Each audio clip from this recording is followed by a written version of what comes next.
y ciudadanía que nos escucha a través de las redes sociales. La Asamblea Nacional debe legislar para las familias ecuatorianas, para las grandes mayorías y no para unos pocos grupos de poder, por más que estos dirijan el gobierno nacional.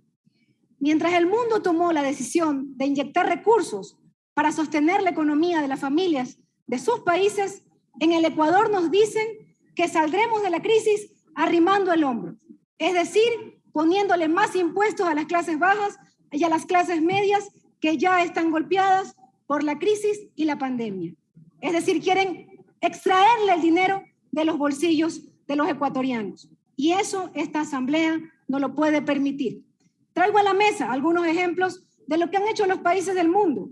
Según el Banco Mundial, 133 países como Brasil, Perú, Chile, México, Australia, Canadá, generaron planes económicos y sociales de apoyo a sus familias, transferencias directas en el marco de la pandemia.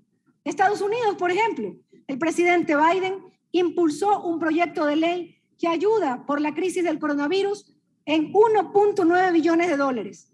Significan pagos de $1.400 a cientos de miles de familias estadounidenses.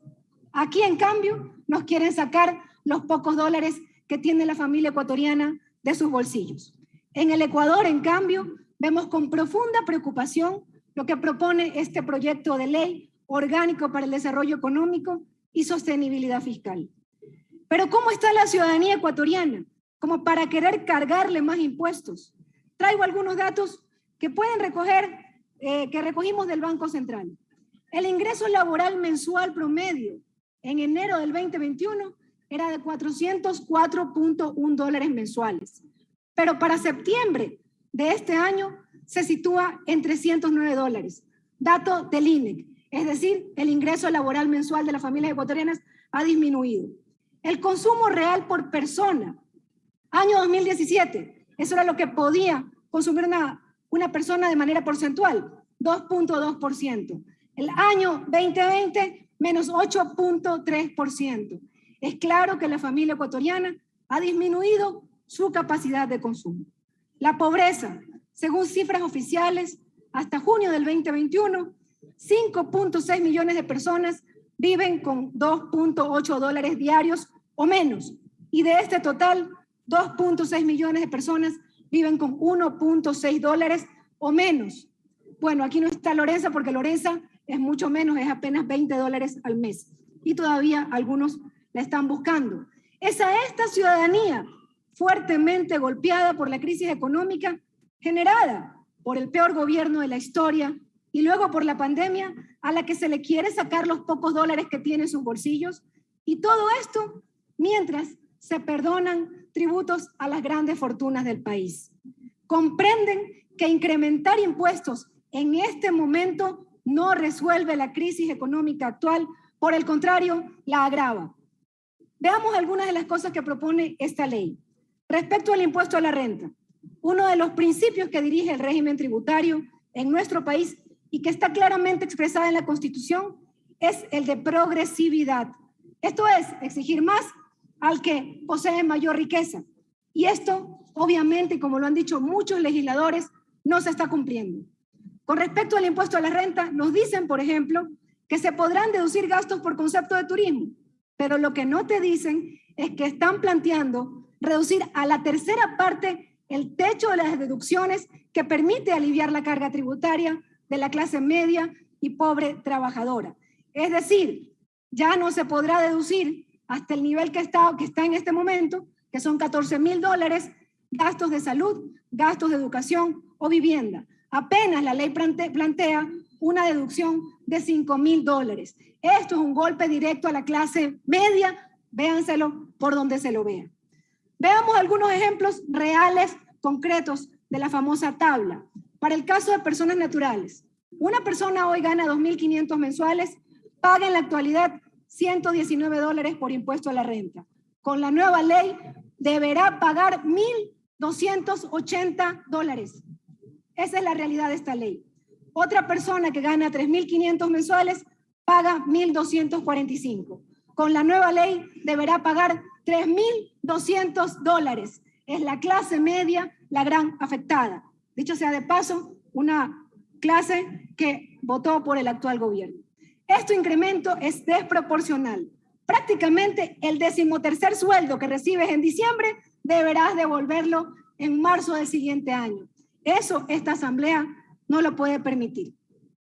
Esta ley elimina el RICE, pretende eliminar el régimen impositivo simplificado RICE, una medida exitosa en la Revolución Ciudadana, que estableció una tarifa mensual dependiendo de la actividad, que cubría el pago mensual del impuesto al valor agregado y el pago y el impuesto anual de la renta, y que benefició a emprendedores y también a pequeños microempresarios. Ahora quieren desechar el RICE e implementar el régimen simplificado para emprendedores y negocios populares, al cual incrementa el valor a pagar por impuestos. Pero además deberán hacer la declaración mensual del IVA y la declaración anual del impuesto a la renta, y los obliga a llevar un registro de ingresos y gastos. También, obviamente, también encarece el producto al agregar el valor agregado, lo que les quita competitividad, es decir, hace más caro el producto de nuestros empresarios. Esto, obviamente, es otro golpe a la clase trabajadora y a los empresarios. Estos cambios atentan directamente a la clase media que trabaja en relación de dependencia, ya lo han dicho aquí algunos legisladores, así como a los emprendedores, al sector agrícola, a negocios populares, quienes se ven obligados a pagar mayor cantidad de impuestos. Y mientras se aumenta el impuesto a la clase media y baja, se pretende beneficiar a los que han sacado dinero del país. Esto es realmente insólito, señores asambleístas y ciudadanía que nos escuchan.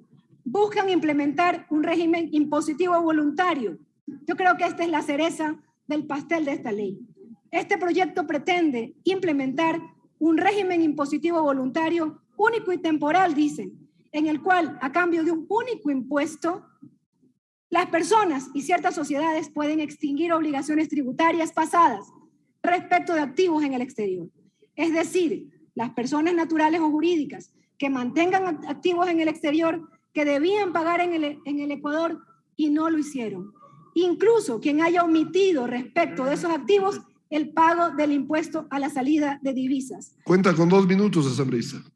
Este proyecto, que ya ha sido rechazado por otras bancadas, realmente nos sorprende. ¿Cuán ético es esto?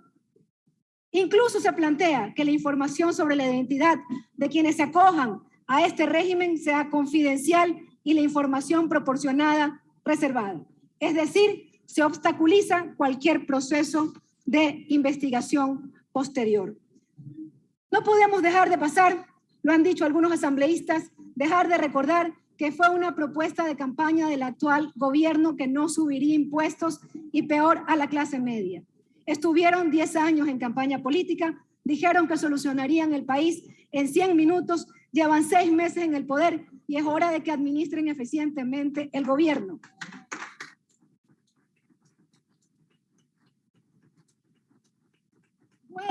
Vuelvan, señor presidente, a renegociar los contratos petroleros que en este momento le están regalando lo que le corresponde al pueblo ecuatoriano a las transnacionales. Desistan de la eliminación del impuesto a la herencia. Esta medida solo beneficia a las grandes fortunas del país. No es correcto tampoco ser juez y gobernar en beneficio propio. No es correcto y no es ético. También respeten el impuesto a la salida de divisas, que en 14 años de vigencia recaudó más de 11.930 millones de dólares. Todos queremos salir de la crisis, señor presidente, pero de la manera correcta, sin atacar a las clases medias.